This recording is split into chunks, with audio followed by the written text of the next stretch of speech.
వీర్య కణాలు దెబ్బతింటాయి. ముఖ్యంగా మనం పీల్చుకునే గాలిలో ఫ్యాక్టరీ వదిలినటువంటి వ్యర్థాలు, తర్వాత వెహికల్ ట్రాఫిక్ నుంచి వచ్చే పొగ, ఇవన్నిటి కారణాల వల్ల మనకు కెమికల్ ఎక్స్పోజర్ గాలిలో ఉంటుంది. తర్వాత అన్ఫార్చునేట్లీ మనం తాగే నీళ్ళల్లో ఎక్కువసార్లు మనం బాటిల్డ్ తాగుతున్నాం. ఈ బాటిలింగ్ తాగినప్పుడు ప్లాస్టిక్ కొంత కరిగి నీళ్ళ ద్వారా మనకు శరీరంలోకి వెళ్తుంది.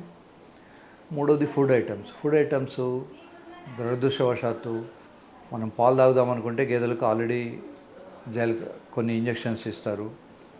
కూరగాయలు అవో తిందామనుకుంటే అవి ఆల్రెడీ కెమికల్స్తో ట్రీట్ చేయబడి ఉంటాయి.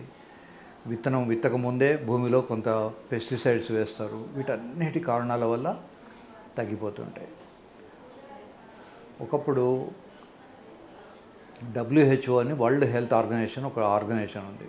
వాళ్ళు మలేరియా ఇరాడికేషన్ ప్రోగ్రామ్ అని ఒక ప్రోగ్రాం పెట్టుకొని మొత్తం ప్రపంచం అంతా కూడా DDT స్ప్రే చేద్దాం అనుకున్నారు. చేశారు కూడా. ఒక 50 years బ్యాక్. మలేరియా పోలేదు, దోమలు పోలేదు. ఇప్పటికీ దోమలు ఉన్నాయి, మలేరియా ఉంది.